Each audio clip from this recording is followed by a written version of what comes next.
Good day everyone, I'm Kirby Gibar, student nurse from the Padre University. So today I will do a return demonstration on post-mortem or the aftercare of the deceased patient. So first we will do a proper hand wash and hygiene. Nasa siya na tayo dito proper hand wash and hygiene. Next we will put on a clean gloves.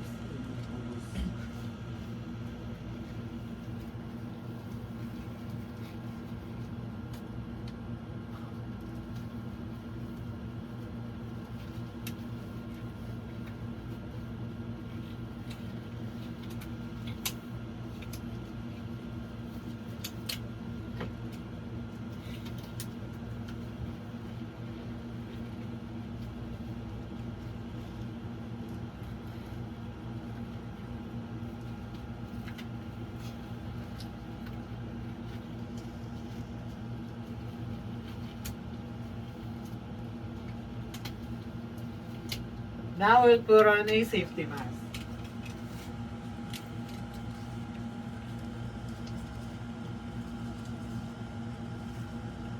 Next is we will first verify the patient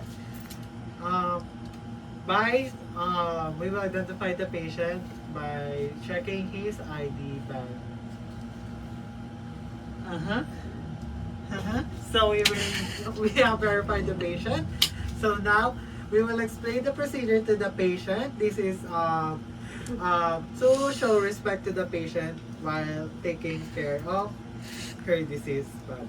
So ma'am, today I will clean your body and put you in a bag. This is a post-mortem. After care, I will clean you and show my respect. Okay? So once everything's done, now we will position the body in a supine position. So as you can see, the patient is already in supine position. We will just now fix the bed wings of the patient or let it down. We will go down. Bababa po natin yung bed wings ng patient. So next is we have to remove the medical device. If it's active, we will turn it off, and we will now remove the medical device. Or if the patient has an IV site, we will remove it and apply a clean. We will cover it.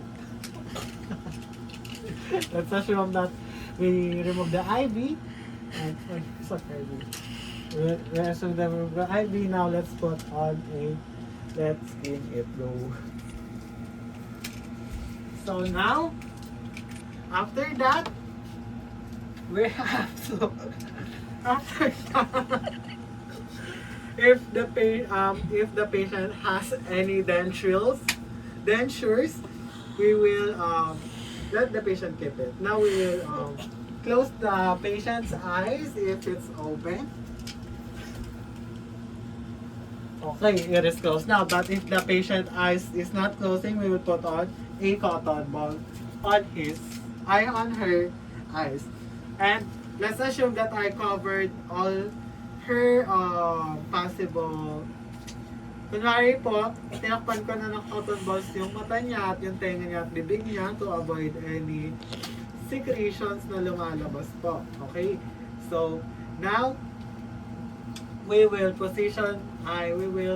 clean the patient. First, we will put a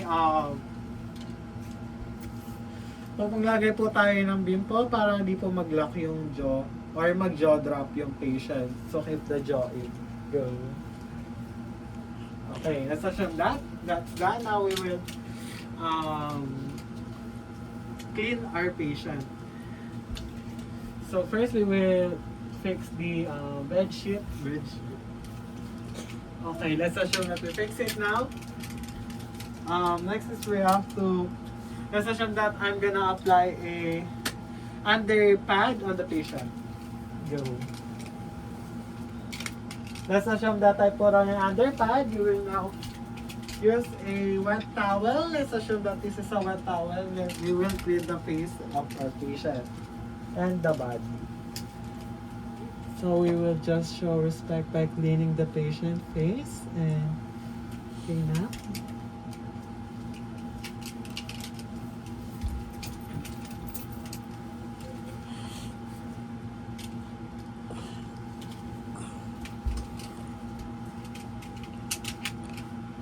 Let's assume that I already cleaned the patient body. Now we will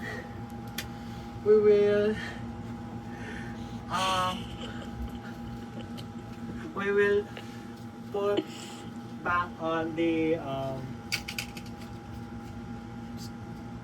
we will cover her with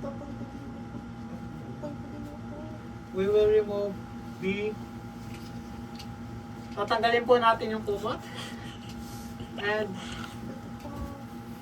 the bed pan under pad.